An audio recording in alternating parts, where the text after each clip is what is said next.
Historia universal contemporánea. Expansión del imperialismo y sus consecuencias a principios del siglo XX. Comprender las causas que originaron la expansión del imperialismo en el mundo y su influencia en el estallido de la Primera Guerra Mundial. En el programa de hoy veremos el proceso de expansión europea de finales del siglo XIX, cuando poderosos países del viejo continente llevaron a cabo una política de corte imperialista para someter a otros territorios y países. ¿Cuáles eran los intereses de las grandes potencias imperiales? ¿Qué consecuencias trajo este reparto del mundo? ¿Qué pasó cuando no había más regiones que repartirse? Imperialismo y colonialismo remiten a la palabra imperio. Imperio significa autoridad, significa control. Es decir, cuando existe ya una rivalidad de carácter incluso militar entre varias potencias capitalistas por la búsqueda de mercados. Implica un control indirecto. En cuanto al colonialismo, se refiere más concretamente a cuando un grupo de colonos fundan una sociedad fuera de Europa. Por ejemplo, Francia, que tenía colonias en Asia, hoy en día independiente, Vietnam, Camboya, Laos. Alcanza un nivel que nunca se había visto, es decir, porque las potencias europeas durante buena parte del siglo XIX y comienzos del XX se repartieron el planeta. El imperialismo es un proceso que consistió en el dominio ejercido por las grandes potencias sobre otros pueblos a través del control político, militar y económico. Las naciones imperialistas formaron protectorados, es decir, sometieron a otros países bajo su protección, en la mayoría de los casos de manera forzada, con el objeto de asegurarse ventajas económicas e intervenir en su política interna. En otros casos crearon colonias, ocuparon efectivamente un territorio e impusieron un gobierno designado por la metrópoli. De esta manera lograron un control directo y efectivo sobre los países sometidos. La justificación ideológica del imperialismo se basó en lo que los europeos llamaban sumisión civilizadora, como lo sostenía el escritor británico nacido en la India, Rudyard Kipling, quien consideraba que era necesario que las bondades de la superior cultura europea se extendieran a los pueblos menos afortunados. Las grandes potencias como Gran Bretaña deberían responder a este derecho y misión. Básicamente la expansión de estos imperios es por la búsqueda de mercados. Es decir, vamos a extraer o buscar lugares donde podamos obtener materias primas valiosas y a la vez convertirlos en mercados cautivos para las mercancías que producen estos países. Es decir, el reparto del mundo consistió en buscar esos territorios a manera de colonias, protectorados, para hacerse de un mercado global y donde puedan competir entre ellos, ¿no? Finalmente los beneficiados de todo esto son los trolls, que son los que espolean a sus respectivos estados para tener más mercados, más acceso a mano de obra barata y precisamente tener un lugar donde comerciar o extender sus mercados para sus productos. La rapidez del reparto imperialista a finales del siglo XIX se dividió en dos grandes etapas. En la primera etapa, el reparto de África y Asia se hizo sobre el mapa, a niveles diplomáticos, sin que se llevara a cabo una importante ocupación efectiva de los nuevos territorios. El objetivo era apartar las mejores tierras disponibles para el reparto. A esta fase de la repartición le siguió un periodo de toma efectiva de los territorios reclamados que concluyó con la formación de muchas colonias. La ambición de las grandes potencias era desmedida. Para el año 1900, el Imperio Británico poseía una gran cantidad de territorios africanos. Francia también consolidó su expansión imperialista en África Occidental y otras regiones. Alemania obtuvo colonias en África, tanto en Occidente como en Oriente. Por su parte, Portugal tenía Angola, Guinea y Mozambique. Italia también entró al reparto en el este africano. El Congo fue anexado por Bélgica. España tenía Río de Oro. El único país africano que quedaba independiente era Etiopía. Veamos cómo se repartieron grandes extensiones del continente asiático. Para principios del siglo XX, Gran Bretaña dominaba el subcontinente asiático, Birmania, Hong Kong y Malasia, entre otros territorios. Por su parte, los franceses tenían una fuerte presencia en la península de Indochina. Más al sur, las Indias holandesas se extendían sobre lo que hoy es Indonesia. Portugal tenía pequeñas colonias en Timor Oriental y Macao, mientras que las Filipinas, anteriormente de España, eran colonia de los Estados Unidos de América. Alemania solo controlaba una parte reducida de Nueva Guinea. La búsqueda de estos mercados propició que algunas de estas potencias combatieran o rivalizaran entre sí. El caso más sonado es África, es decir, tuvo que ser en un congreso de Berlín en 1884 y 85, en el que se reúnen las grandes potencias y deciden repartirse África. En 1860, la Gran Bretaña y otros aliados vencieron a China en la llamada Segunda Guerra del Opio. El imperio chino se rindió ante las potencias extranjeras, aceptó la apertura de puertos para el libre comercio con Occidente y la legalización del opio. La Guerra de los Bóers en el sur de África. El imperio británico se enfrentó a dos colonias del sur de África, gobernadas por inmigrantes de origen holandés. La causa de la guerra fue el descubrimiento de yacimientos de oro y diamantes en las colonias Bóers. En 1898 se libró una guerra entre España y los Estados Unidos por el control del Mar Caribe. La flota española fue vencida por la estadounidense tanto en Cuba como en Filipinas. Como consecuencia de la guerra, España perdió sus últimas posesiones en América, Cuba y Puerto Rico, y a las Filipinas en el Pacífico. El militarismo y la paz armada es un periodo interesante entre el periodo imperialista y la Primera Guerra Mundial, porque finalmente aquí fue donde todos los pronósticos de estos estudiosos del imperialismo se consumaron. Es decir, ellos llegaron a anticipar que precisamente la pugna por los mercados iba a provocar un diferendo o un choque entre estas potencias capitalistas de Europa. En algún principio los británicos pensaron que iban a tener dificultades con Francia y con Rusia, pero finalmente fue el imperio alemán, con el Kaiser Guillermo II, el que los desafió. Los británicos en ese aspecto bajaron un poco la guardia, pensaron que no iba a pasar nada. Y sin embargo, es más, existía un parentesco entre las casas reinantes de Londres y de Berlín y no pensaron que estallara las hostilidades. Es decir, las grandes potencias le aportaron una paz y nunca se concretó. Estas son algunas de las guerras que provocó la expansión imperialista, pero aún no se enfrentaban entre sí a gran escala las principales potencias del viejo continente. A principios del siglo XX, Europa estaba dividida en dos bandos contrarios.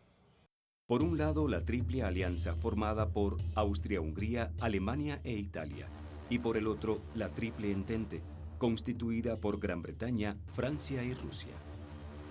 En los años previos a 1914, el equilibrio europeo se tambaleaba.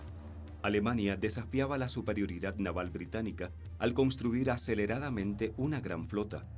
Junto con Austria-Hungría e Italia, formó la Triple Alianza. Durante el siglo XIX, la Gran Bretaña consolidó un enorme imperio colonial. A principios del siglo XX, las relaciones con Alemania se fueron complicando. Londres veía con preocupación el aumento del poderío militar alemán. Como medida de precaución, Gran Bretaña se unió con Francia en 1904 para formar la Entente Cordiale. Estos dos países se unieron al Imperio Ruso para crear la Triple Entente. Los alemanes deseaban tener un acceso a los mercados, es decir, deseaban tener más colonias, exactamente como el Imperio Británico. Toda la industria norteamericana es la que permite a los ejércitos franceses e ingleses resistir al empuje fuertísimo de Alemania. Lo que buscaban los alemanes era proteger o ser garante del Imperio Austrohúngaro para evitar que los rusos, los franceses y los británicos se apoderaran de todos estos mercados. Entonces, en realidad lo que vimos, es decir, con el comienzo de la Primera Guerra Mundial, es la ruptura de todo este equilibrio de poder.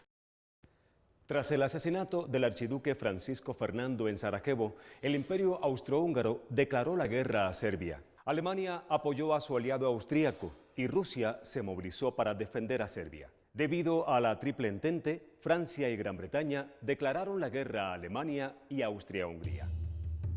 Cuando la Gran Guerra comenzó, las potencias confiaban en una victoria rápida.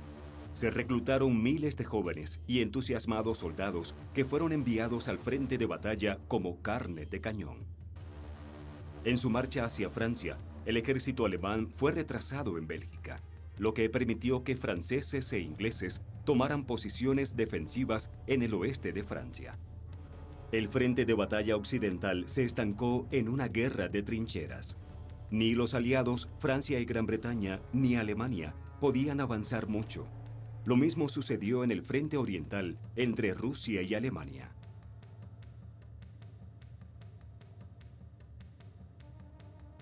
La guerra de trincheras es un caso interesante, porque por vez primera se destruye este concepto épico de la batalla, es decir, los campos de batalla ya no son esos escenarios en que el guerrero o el combatiente muestra su valentía. Se vuelven verdaderas industrias de la muerte. Los soldados se vuelven como obreros masa que matan con ametralladoras, matan con bombas de gas, matan con lanzallamas, con tanques, y por vez primera se rompe ese concepto del soldado heroico y valeroso. En realidad, ahora el que se convierte en héroe es el soldado anónimo. Es decir, las guerras de trincheras inauguran una forma de guerra que no existía antes, rompe el modelo de las guerras napoleónicas del siglo XIX, que eran a caballo y bastante rápidas.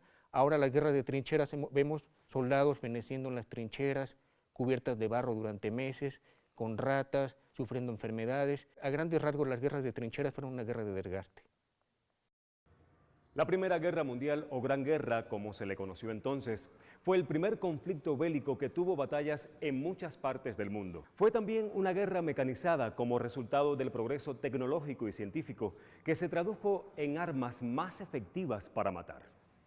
La guerra de estrategia submarina de Alemania tenía que ver con romper el bloqueo marítimo que impuso la Gran Bretaña a partir de 1917. Lo que buscaban los británicos era evitar que la flota mercante llegara hacia Alemania para proveerla de alimentos y provisiones. Alemania frena este tipo de ataque contra el bloqueo británico, pero finalmente empieza a hacer efectos el bloqueo marítimo impuesto por la Gran Bretaña. De hecho, Londres instaura el famoso Ministerio del Bloqueo, que se encarga de vigilar, sobre todo por el mar Báltico y el mar del Norte, que no entre ningún buque mercante a entregar provisiones a Alemania. Ante la partida de los hombres al frente, miles de mujeres se convirtieron en obreras de las industrias bélicas, dejando el seno del hogar para asumir roles y funciones más independientes. Muchas se enlistaron en la Cruz Roja y fueron al frente a dar servicios como enfermeras. En 1917, el Imperio ruso se retiró de la guerra por la Revolución Bolchevique, que terminó con la dinastía zarista y dio paso al socialismo. Los Estados Unidos de América se unieron a los aliados ante la amenaza alemana de que sus submarinos atacarían barcos mercantes de cualquier nacionalidad, lo que afectaba a sus intereses económicos como proveedor de Gran Bretaña. En Europa se incrementó el descontento por la guerra entre la población civil. Por ejemplo, en Alemania hubo numerosas huelgas. El fin del conflicto se acercaba. Cuando termina la guerra, pues esa máquina de repente se queda sobrando, ¿no? Ya no hay ese mercado provocado por la guerra allá en Europa.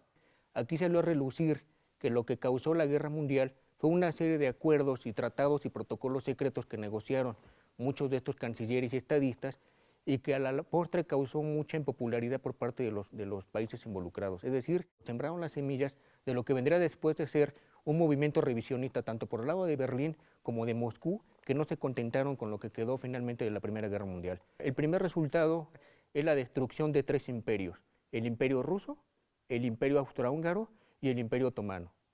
Y en el caso del Imperio Ruso, lo que le pasó es que estalló la Revolución Rusa en 1917. El caso del Imperio Otomano y lo que estamos viendo hoy en día, es decir, lo que llamamos ahora Oriente Medio, es precisamente el resultado de la repartición del Imperio Otomano entre Londres y París. Y en el caso del Imperio Austrohúngaro, bueno, se disuelve este imperio, y lo que tenemos ahora, es decir, la zona de los Balcanes, era la zona que controlaba el Imperio Austrohúngaro. El otro resultado interesante del fin de la Primera Guerra Mundial es el Dictat de Versalles, o el Tratado de Versalles, que capaz de Versalles provocó un resentimiento tal en Alemania que eso provocaría el ascenso del nacionalsocialismo y que después buscaría revisar y ajustar cuentas con el resto de Europa. La Gran Guerra cobró alrededor de 10 millones de víctimas. Alemania fue acusada de ser responsable de la guerra y se le sometió a duras condiciones. El Imperio Austrohúngaro desapareció y se formaron nuevos países. El Imperio Otomano se disolvió en la actual Turquía. Alemania e Italia no quedaron satisfechos con los acuerdos de paz, lo que aunado a serios problemas económicos, abrió el camino a los regímenes totalitarios. ¿Cuáles fueron las consecuencias a largo plazo? Eso lo veremos en el próximo programa.